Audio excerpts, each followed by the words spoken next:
The गुरुत्व academy में आपका स्वागत है। यहाँ गणित आसान बनता है और विज्ञान जीवंत होता है। हमारे साथ अपनी क्षमता को अनलॉक करें। सुनो, तो आपका चैप्टर नंबर 1 है, क्या नाम है उसका? वास्तविक संख्या है, रियल नंबर। रियल नंबर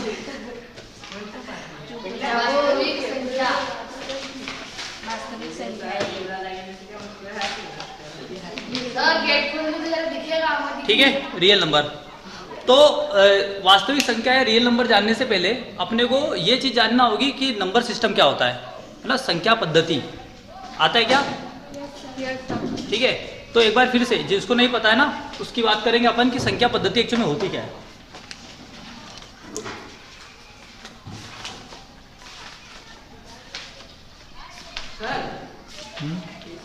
ठीक है, तो सबसे पहले संख्या पद्धति से पहले अपने को पता होना चाहिए संख्या क्या होती है। ठीक है, नंबर्स क्या होते हैं, जानते हैं क्या नंबर्स के बारे में? कोई क्या होते हैं? 1 2 3, मतलब सिर्फ एग्जाम्पल जानते हैं आप, ये एक्चुअल में जानते नहीं कि है ना। किसी भी वस्तु की मात्रा बताने के लिए हम लोगों ने संख्या को इजाद किया, मतलब संख्या लाए। या संख्या क्या बोल सकते हो? अगर आपसे कोई पूछे सीधी लाइन में कि संख्या क्या होती है, तो संख्या क्या होती है? किसी भी वस्तु की मात्रा बताने के लिए उपयोग में किए जाने वाले सिंबल, संकेत होते हैं एक्चुअल में। ठीक है, जो 1 लिखते हो वो भी एक संकेत होता है, 2 लिखते हो वो भी एक संकेत होता है। संकेत समझते हो ना, सिंबल, तो वो होते हैं। तो हम किसी भी चीज की मात्रा बताने के लिए उसके सिंबल के रूप में यूज करते हैं ना, वही होते हैं संख्याएं या नंबर होते हैं। ठीक है, तो इसमें सबसे पहले अगर बात करें, हम बहुत पहले बात करें है ना, मतलब आज से कई सालों पहले, जब पहले अगर गिनती हमने सीखी होगी तो हमारी आवश्यकता के आधार पर सीखी होगी। मतलब कि क्या कि जैसे मैंने वही बताया ना, आवश्यकताएं क्या होती थी? सिर्फ यही सारी चीजें है ना, मतलब खेती से जुड़े हुए लोग रहते थे सारे। तो जैसे गाय हुई, भैंस हुए, पेड़ हुए, पहाड़ हुए, इनकी संख्याओं को बताने के लिए जो नंबर्स यूज करते थे उन्हीं का यूज करेंगे अपन लोग। तो वो कौन से नंबर होते थे? मतलब प्रकृति में विद्यमान जो चीजें होती है उनको बताने के लिए नंबर यूज करते थे। तो जैसे 1 2 3 4, मतलब 4 गाय है ना, 5 भैंसे है, या पेड़ अपने 10 पेड़ लगे हुए हैं कहीं पे। ठीक है, तो उन संख्याओं को बताने के लिए अपन जो यूज करते थे, एक्चुअल में वो शुरुआत की जो संख्याएं थी, वो जो नंबर थे, उनको बोलते थे क्या अपन? प्राकृत संख्याएं। ठीक है, क्या होते थे वो? प्राकृत संख्याएं। तो सबसे पहली जो संख्या आती है वो होती है प्राकृत संख्याएं। ठीक है, नेचुरल नंबर। ठीक है, तो मैंने वही बताया कि पहले जैसे प्रकृति में जो विद्यमान चीजें होती है उनकी संख्या बताने के लिए, तो उनको बताने के लिए सिर्फ ये यूज करेंगे ना, 1 2 3 4 5 6 7 8 9 10, यही सारी चीजें यूज करेंगे।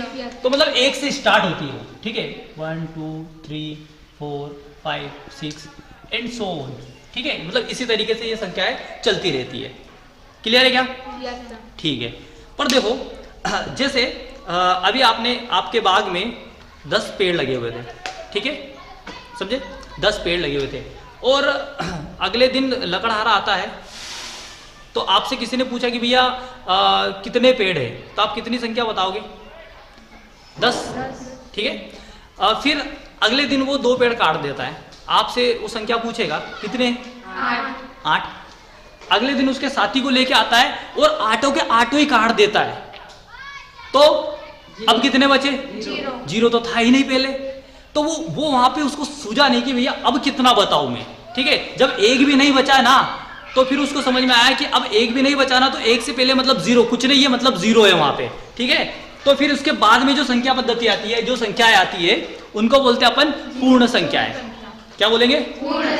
पूर्ण संख्या। तो मतलब जो प्राकृत संख्याएं आती है ना, उसमें अगर 0 और ऐड कर देंगे अपन, तो ये क्या हो जाएगी? पूर्ण संख्या हो जाएगी। तो 0 1 2 3 4 5 6, इस तरीके से सारी संख्याएं आपकी क्या कहलाएगी? पूर्ण संख्या। लिख देते हैं पूर्ण संख्याएं। ठीक है, 0 भी इसमें आ जाएगा। ठीक है, इस तरीके से चलती जा रही है संख्याएं आगे तक, है ना? हाँ, बहुत आगे तक जा रही है।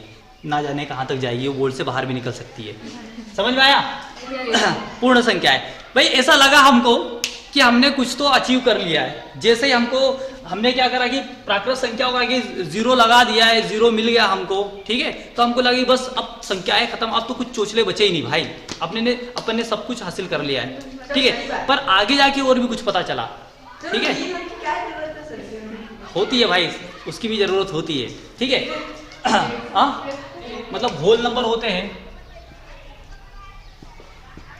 पर ये पूर्ण अभी भी नहीं है, ठीक है। तो इसके बाद में जो संख्या आती है वो होती है पूर्णांक संख्या है, ठीक है। हाँ, इंटीजर नहीं, पूर्ण संख्या जी, whole whole number, WHOLE, whole मतलब सारे आ जाते हैं इसमें, ऐसा कुछ, ठीक है। तो पूर्णांक संख्या आती है, इंटीजर्स आते हैं, ठीक है। अभी क्या है कि जैसे 0 आ गया, पर अभी भी तो कुछ अधूरा है ना, जो ऋण की संख्याएं तो आनी बाकी थी, ऋण की संख्याएं तो आई ही नहीं थी, ठीक है। तो हम इसके बाद में ऋण की संख्याएं भी एड ऑन कर देते हैं इसमें, मतलब 0 से और भी आगे आ जाते हैं, ठीक है। 1 2 3 4 5 6 7, ये चलते जा रहा है इस तरीके से आगे तक, बहुत सारी संख्याएं आ गई, ठीक है। ये -1 -2 -3 -4, और ये भी ऋणात्मक अनंत तक जा रही है, ठीक है। तो ये सारी संख्याएं क्या कहलाएगी? पूर्णांक संख्याएं। अच्छा, एक चीज आपको यहाँ पे पैटर्न देखने को मिल रहा है कि जो पूर्ण संख्या है ना, इसमें सारी की सारी प्राकृत संख्याएं तो आ रही है, और प्राकृत संख्याओं के साथ में शून्य भी आ रहा है, ठीक है। अब अच्छा आ रहा है, ऐसा क्या? तो लाइट गई थी तो अंधेरा ही तो आएगा भाई, ठीक है। हाँ, पंखे का ज्यादा मिला है। सुनो, अब मेरी बात सुनो। अब पूर्णांक संख्या में देखोगे ना, तो पूर्ण संख्या और प्राकृत संख्या भी आ रही है, उसके साथ में क्या क्या आ गई? माइनस ऋण वाली संख्या भी आ गई है, ठीक है। तो हो गई आपकी प्राकृत संख्या। अब अगली जो संख्या होती है वो होगी आपकी परिमेय संख्याएं। क्या होगी? परिमेय संख्याएं। हाँ, तो परिमेय संख्या अपन क्या बोलेंगे? परिमेय संख्या किसको बोलेंगे?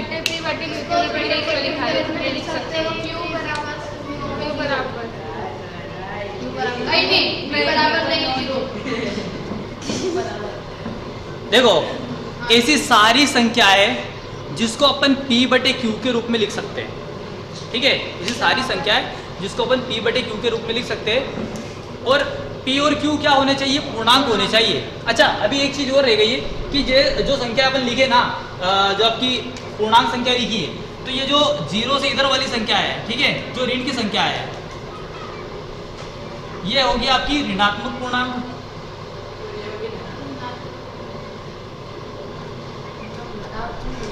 और ये क्या होगी आपकी? धनात्मक पूर्णांक।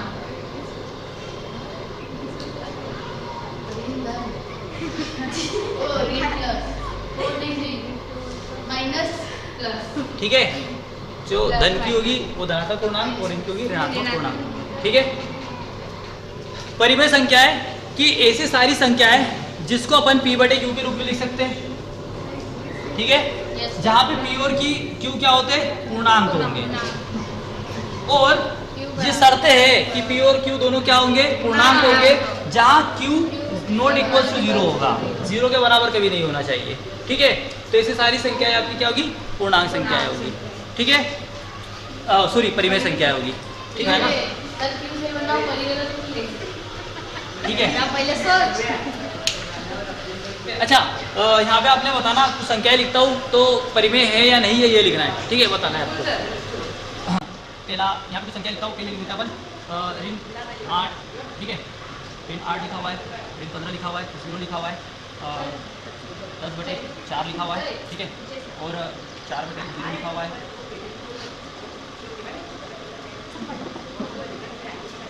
ठीक है, और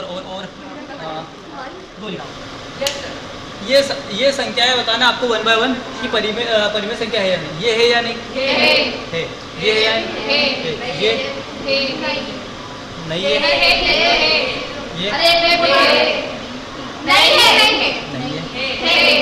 सुनो, इसमें से सिर्फ ये वाली परिमेय संख्या नहीं है, बाकी सारी की सारी परिमेय संख्या है।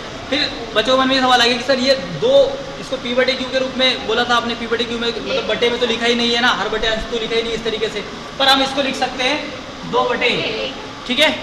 तो ये भी सारी संख्याएं जो होती है वो सारी की सारी परिमेय हो जाएगी। क्लियर है क्या? आगे बढ़ते हैं, मिटा दूं?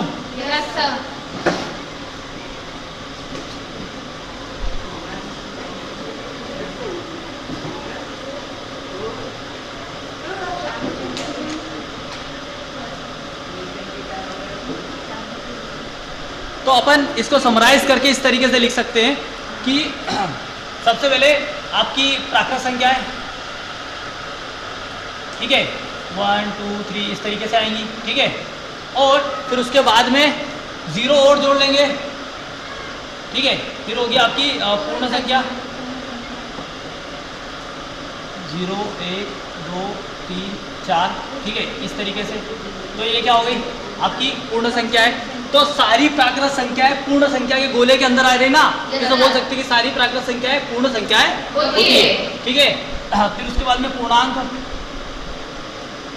ठीक है, इसके अंदर क्या हो जाएगी, माइनस वाली आ जाएगी, -3 -2 -1 0 1 2 3, ठीक है। तो ये क्या हो जाएंगे आपके पूर्णांक, ठीक है। अब ये सारी की सारी संख्या है किसके अंदर आ जाएगी, परिमेय संख्या के अंदर,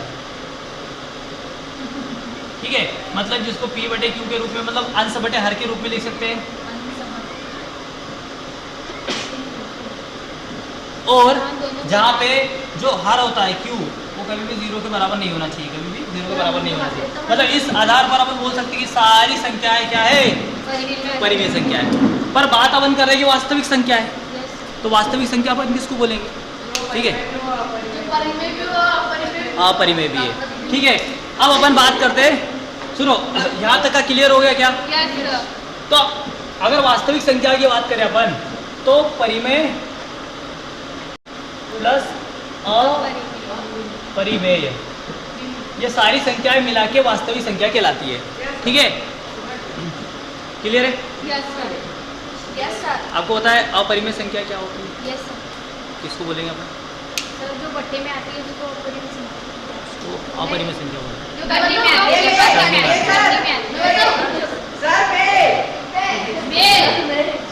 हाँ नव्या, जो बट्टे में भी आती है, हाँ वो करनी में भी आती है। क्या बात है नव्या?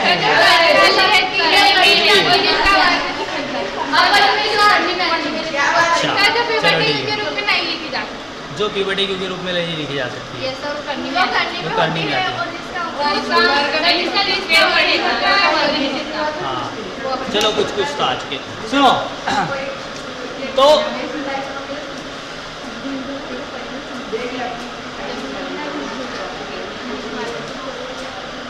ठीक है, अपरिमेय संख्या है। अब अपन बात करेंगे, देखो परिमेय के बारे में तो डिटेल में जान चुके हैं कि क्या होती है, थोड़ा सा अपन अपरिमेय संख्या के बारे में बात करेंगे, फिर आगे बढ़ेंगे, ठीक है। फिर अपन मेन चैप्टर पे आने वाले हैं, ठीक है। ये तो पुराना है, एक्चुअल में ये पुरानी क्लासेस में अपन देख चुके हैं, है ना। पर चूंकि चैप्टर का नाम वास्तविक संख्या, तो ये सारी चीज़ें तो बेसिक वगैरह पता होनी चाहिए अपने को। क्लियर है क्या? मिटा दो इसको। ठीक,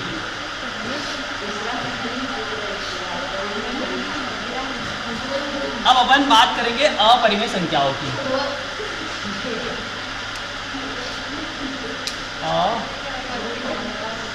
अपरिमेय संख्या, देखो इसको थोड़ी देर के लिए होल्ड करते हैं अपन।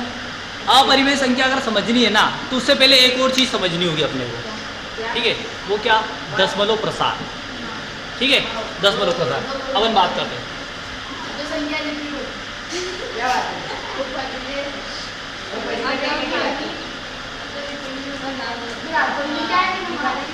तो दशमलव प्रसार दो प्रकार के होते हैं, शांत दशमलव प्रसार और अशांत दशमलव प्रसार, ठीक है, शांत दशमलव प्रसार और अशांत दशमलव प्रसार, ठीक है। तो शांत दशमलव प्रसार ऐसा होता है कि अगर हम किसी संख्या में भाग देंगे तो भाग देने के बाद में दशमलव के बाद में वो संख्या मतलब पूरी तरीके से भाग अगर चले जाए तो शांत दशमलव प्रसार होता है, और जहाँ पे पूरी तरीके से भाग नहीं जाता है तो वो क्या होगा, अशांत दशमलव प्रसार, ठीक है। तो इसके एग्जाम्पल देखते हैं अपन। 2 बचा, फिर 6 3 18, फिर 2 बचा, इस तरीके से जाते चले जा रहा है, ठीक है। मतलब ये शांत रुका हुआ नहीं है भाई, शांत नहीं हुआ है अभी, ये अशांत दशमलव प्रसार है, ठीक है। तो ये क्या होगा, 2.8 3 के ऊपर लगा देंगे बार, क्लियर है। तो ये क्या रहेगा, अशांत दशमलव प्रसार, ठीक है, ठीक है। अब ये जो अशांत दशमलव प्रसार होता है ना, देखो क्या है, सुनो, अशांत दशमलव प्रसार है ना, वो फर्दर क्लासीफाई होता है। एक अशांत अनावृत्ति और एक अशांत आवृत्ति, ठीक है।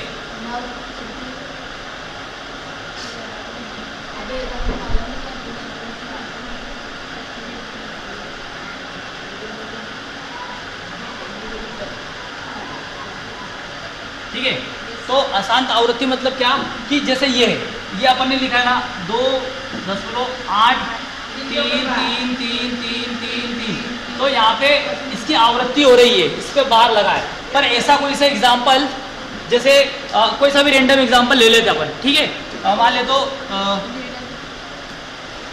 3.1 4 2 5 8 3 2 9 8 6 5 4, कोई भी पैटर्न बन नहीं रहा है यहाँ पे, ठीक है, कोई भी पैटर्न नहीं बन रहा है और संख्याएं रिपीट भी नहीं हो रही है एक इंटरवल के बाद में, ठीक है। सब रेंडम नंबर आ रहे हैं, ये कोई खत्म नहीं हो रहा है, ये इसी तरीके से चलते जा रहा है, ठीक है, ये भी चलते जा रहा है। तो यहाँ पे अनावृत्ति मतलब आवृत्ति नहीं हो रही, अनावृत्ति है, ठीक है। तो एक तो ऐसी संख्याएं जो अशांत अनावृत्ति होती हो, ऐसी संख्याएं जिनकी अशांत अनावृत्ति होती हो, वो होती है आपकी अपरिमेय संख्या, अपरिमेय संख्या, ठीक है, पहली चीज। और दूसरी कि जैसे आप बोल रहे थे कि करने वाली संख्या है, तो करने वाली हर संख्या नहीं, ठीक है। जिनका पूर्ण वर्ग होता है, ठीक है, जिन संख्याओं का पूर्ण वर्ग होता है वो परिमेय संख्या होती है, जिनका पूर्ण वर्ग नहीं होता है वो अपरिमेय संख्या होती है। जैसे एग्जांपल लेते हैं अपन, देखो 1 2 3 4 5 6 7 8 9, ठीक है। तो 1 का स्क्वायर करेंगे तो 1 एकम 1, 2 का स्क्वायर करेंगे तो 4, 3 का स्क्वायर करेंगे तो 3 3 9, ठीक है, 4 का स्क्वायर करेंगे तो 16, 5 का स्क्वायर करेंगे तो 25, 6 का स्क्वायर करेंगे तो 36, 7 का करेंगे तो 50, 8 का करेंगे तो 64, 81,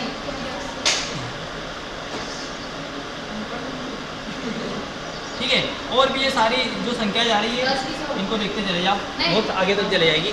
तो अगर करनी इनके ऊपर लगी हुई है, ठीक है, 1 का स्क्वायर भी 1 होता है, अगर करनी यहाँ पे लगी रहेगी, करनी 1 रहा, करनी 4 रहा, करनी 9 रहा, करनी 16 रहा, करनी 25 रहा, करनी 36 रहा, तो ये सारी अगर करनियाँ लगी रहेगी तो ये वाली संख्या है तो परिमेय संख्या होगी। क्यों? क्योंकि अपन अगर करनी 36 की बात करें तो करनी 36 को अपन क्या लिख सकते हैं, 6 गुणित 6 लिख सकते हैं, और इसको लिख सकते हैं ना 6 का वर्ग के ऊपर करनी, तो करनी से वर्गमूल कट जाएगा तो बचेगा 6, तो 6 तो आपकी परिमेय संख्या हुई ना, ठीक है। तो इसके अलावा और कोई संख्या होती है, जैसे मान लो यहाँ पे 25 और 16 और 25 के बीच में करनी 17 आ गई, ठीक है, करनी 18 आ गई, तो ये कौन सी संख्या होगी, अपरिमेय संख्या होगी। क्यों? क्योंकि इसको तोड़ के नहीं लिख सकते ना, इसकी करनी नहीं हटने वाली ना, इसका जो दशमलव प्रसार जाएगा इस तरीके से अशांत अनावृत्ति वाला जाएगा, ठीक है, ठीक है। तो ये वाला क्या कहलाएगी, आपकी अपरिमेय संख्या कहलाएगी। इसकी आगे बात करते हैं अपन।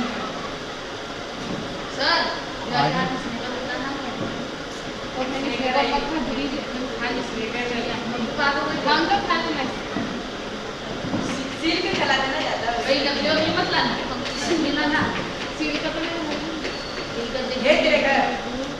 हर भाज्य संख्या को अपन अभाज्य संख्या के गुणनखंड के रूप में लिख सकते हैं, मतलब अभाज्य संख्याओं के रूप में लिख सकते हैं, उसको गुणनखंड के रूप में लिख सकते हैं। Yes sir. ठीक है, और ये जो गुणनखंड ऐसे होंगे कि अपने आप में अद्वितीय होंगे, मतलब हर संख्या के एक अलग गुणनखंड होगा। जैसे मैं एग्जांपल देता हूँ, ठीक है, यहाँ पे अगर लिखना चाहे तो लिख सकते हैं कि प्रत्येक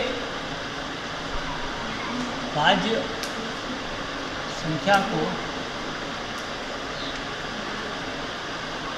अभाज्य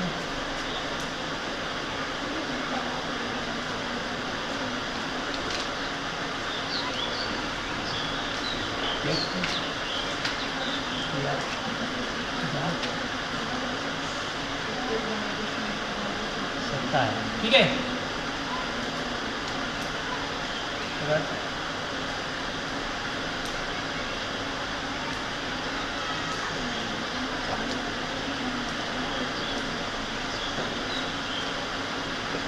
यह गुणनखंड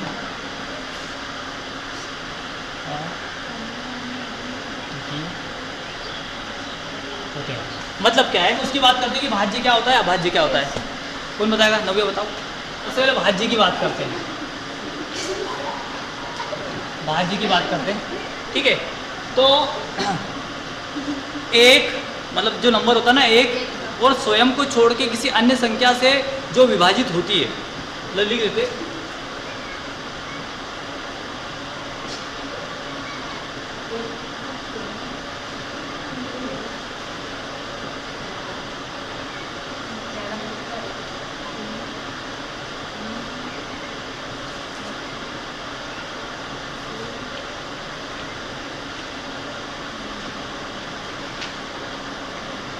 ठीक है।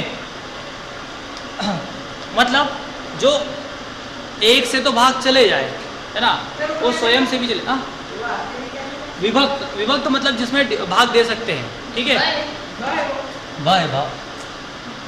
ठीक है, अभाज्य की बात कर रहे हैं। अभाज्य एक तथा स्वयं के अलावा किसी अन्य संख्या से भाग नहीं जाता है, वो क्या होती है? अभाज्य संख्या। एक तथा स्वयं के अलावा किसी भी, हाँ जी, नहीं, अन्य संख्या का भाग न जाए। ठीक है, जैसे यहाँ पे अपन मैं आपसे पूछता हूँ, इस डेफिनेशन के आधार पर आपको बताना है कौन सी भाज्य है और कौन सी अभाज्य है। ठीक है, जैसे अपन यहाँ पे एग्जांपल लेते हैं आपका 4। ठीक है, 4 भाज्य है या अभाज्य है? 4 और 3। ठीक है, 3 और 4 लिया है। ठीक है, तो 3 आपकी भाज्य है, अभाज्य है? 3 अभाज्य। क्यों? क्योंकि 3 में स्वयं का तो भाग जा रहा है। ठीक है, और 3 में 1 का भी भाग जा रहा है। ठीक है, पर इसके अलावा कोई और तीसरी संख्या नहीं है जिससे भाग चले जाए पूरी तरीके से। भाग तो चले जाएगा, मतलब पूरी तरीके से कटना चाहिए। ठीक है, पूर्ण रूप से विभाजित होना चाहिए। ठीक है, 4 की बात करें तो 4 में 2 का जा सकता है ना। ठीक है, वो स्वयं और 1 से तो जाएगा जाएगा, हर संख्या में जाता है, पर इसके अलावा किसे जाना चाहिए। ठीक है, तो 4 कौन सी संख्या हुई आपकी, और 3 कौन सी संख्या हुई? अभाज्य संख्या। ठीक है, तो अभी अपन अपने प्रमेय पे आते हैं। क्या बोलता है? प्रत्येक भाज्य संख्या को अभाज्य गुणनखंडों के रूप में व्यक्त किया जा सकता है। देखते हैं, जैसे यहाँ पे एग्जांपल लेते हैं, इसको बता दूँ।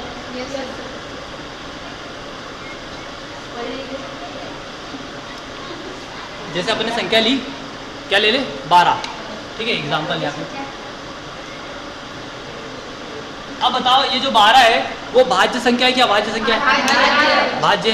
ठीक है, तो जब 12 को आप इसके गुणनखंड करोगे तो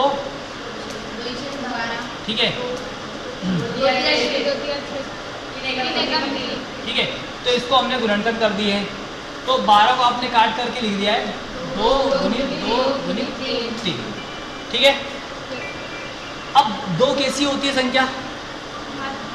अभाज्य होती है। आपको बताया था कि दो सबसे छोटी अभाज्य संख्या होती है, ठीक है, क्योंकि इसमें एक का जाता है और खुद का जाता है, इसके अलावा किसी और संख्या का नहीं जाता है, ठीक है।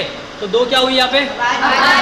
अभाज्य संख्या, ये दो अभाज्य और तीन भी अभाज्य हुई।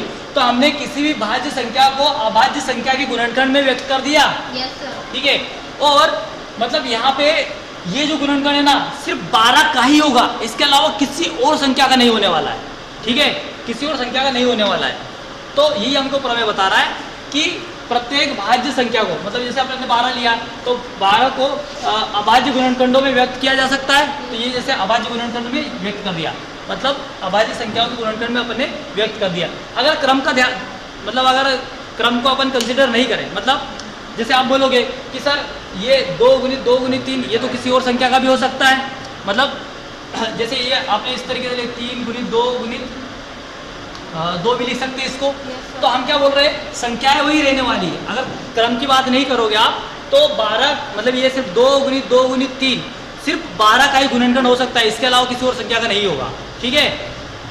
क्लियर है नहीं है? मतलब हर संख्या का, हर जो आपकी अभाज्य संख्या है उसका जो गुणनखंड होगा ना वो यूनिक होगा, अपने आप में सिर्फ एक ही होगा, उसके अलावा और कुछ दूसरा नहीं होने वाला है, ठीक है। तो ये क्या हो जाएगा आपका। अब एक बार प्रमेय को ध्यान से पढ़ो, वो क्या बोल रहा है कि प्रत्येक भाज्य संख्या को अभाज्य गुणनखंडों में व्यक्त किया जा सकता है। अगर क्रम पर ध्यान न दे तो यह गुणनखंड अद्वितीय होता है। अद्वितीय मतलब कि इसके जैसा गुणनखंड किसी और संख्या का नहीं होने वाला है। क्लियर है? ठीक है, ठीक है।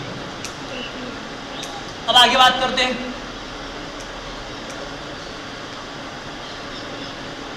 इसको बोलते हैं अपन LCM। हाँ,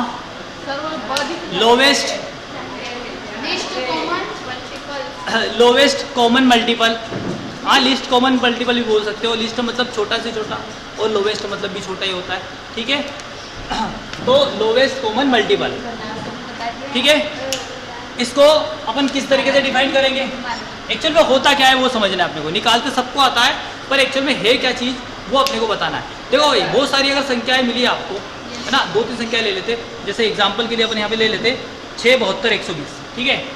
3 संख्याएं ले ली अपन ने, 6, 72 और 120, ठीक है। सुनो, एक्चुअल में लघुत्तम समावर्त होता क्या है कि वह छोटी से छोटी संख्या, वह छोटी से छोटी संख्या जिसमें दी गई समस्त संख्याओं का भाग चले जाए। मतलब ऐसी संख्या आपको निकालनी छोटी से छोटी जिसमें 6 का, 72 का और 120 का भाग चले जाए, ठीक है।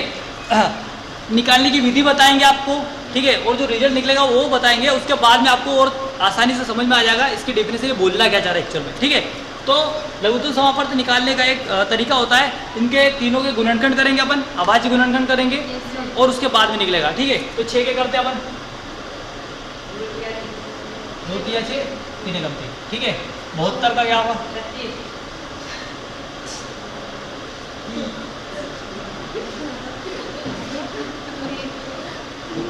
ठीक है, ये हो गए।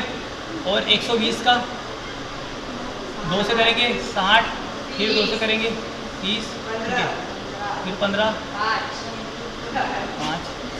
ठीक है। ये गुणनखंड आ गए हैं, ठीक है। तो क्या मैं इनको इस तरीके से लिख सकता हूँ, 6 को लिख सकता हूँ क्या 2 गुणित 3, ठीक है, या 2 की घात 1, 3 की घात 1, है ना, एक ही बार है ना। और यहाँ पे 72 को मैं क्या लिख सकता हूँ, देखो 2 की घात 3 गुणित 0, एक ही बात होता है, 3 की घात 2, ठीक है। लगे तो गुना में 1 भी लगा सकते हो आप, ठीक है, 1 भी लगा सकते हो गुना में हम, ठीक है। हाँ, कोई फर्क नहीं पड़ेगा। 120 के 2 की घात 3 और 3 की घात 1 और 5 की घात 1, ठीक है। तो गुना में 1 लगाना चाहो तो लगा सकते, नहीं भी लगाओ चलेगा, ठीक है। अब आपको इनमें क्या करना है कि कॉमन देखना है। तो भैया 2 यहाँ पे भी है, 2 यहाँ पे भी 2 है, यहाँ पे भी 2 है, ठीक है। और उसमें आपको बड़ी से बड़ी घात देखनी है। तो 2 की घात 3 बड़ी से बड़ी घात होती है। Yes, तो जब sir. एलसीएम निकालोगे तो यहाँ पे 2 की घात 3, ठीक है, और यहाँ पे फिर कॉमन है 3, फिर 3, की घात 2 बड़ी से बड़ी घात क्या है 3 की घात 2, ठीक है, और कोई कॉमन है क्या? नहीं है, तो जो बचा है वो लिख देते हैं 5 की घात 1, ठीक है, क्लियर है? Yes sir. तो 2 गुणित 2 गुणित 2 गुणित 3 गुणित 3 गुणित 5, ठीक है। हाँ, सुनो 360। अभी बात करते हैं अपन कि 360 आंसर आया है, 360 इसका मतलब एक्चुअल में है क्या? इसका मतलब ये है कि ये 360 जो आया ना, इसमें 6 का भी भाग चले जाएगा, ठीक है, 72 का भी भाग चले जाएगा और 120 का भी भाग चले जाएगा, ठीक है। तो वह छोटी से छोटी संख्या जिसमें दी गई समस्त संख्याओं का भाग चले जाए, मतलब यहाँ पे तीनों का अपन ने इनसे निकाला 6, 72 और 120 का निकाला है, Yes, sir. तो उसका 360 आया है, तो 360 में इन तीनों का भाग चले जाएगा। इससे छोटी और कोई संख्या है ही नहीं जिसमें इन तीनों का भाग चले जाए। एक का जाएगा तो दूसरे का नहीं जाएगा, दूसरे का जाएगा तो तीसरे नहीं जाएगा, पर तीनों का सिर्फ और सिर्फ 360 में जाने वाला है। मतलब इससे छोटी हाँ इससे बड़ी हो सकती है, 720 ले लोगे ना तो 720 में चले जाता है, 72 का भी चले जाएगा, 120 का भी चले जाएगा और 6 का भी चले जाएगा। उससे बड़ी संख्याएं लेते चले जाओगे ना तो उनमें भाग देता चले जाएगा, पर सबसे छोटी संख्या 360 ही है जिसमें इन तीनों का भाग जाएगा। इससे छोटी और कोई संख्या नहीं है जिसमें इन तीनों का भाग चले जाएगा, ठीक है, ये हो गई। अब अपन बात करेंगे महत्तम समापवर्तक तक, ठीक है।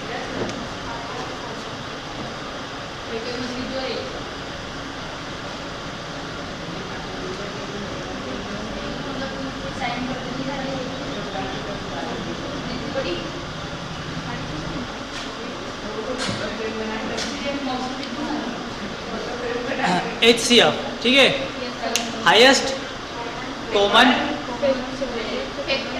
फैक्टर, ठीक है, हाईएस्ट कॉमन फैक्टर। मतलब जैसे अपन ने यहाँ पे सुनो, यहाँ पे इसको सबसे पहले डिफाइन कर दे कि क्या होता है। तो वह बड़ी से बड़ी संख्या जिससे दी हुई संख्याओं में भाग चले जाए।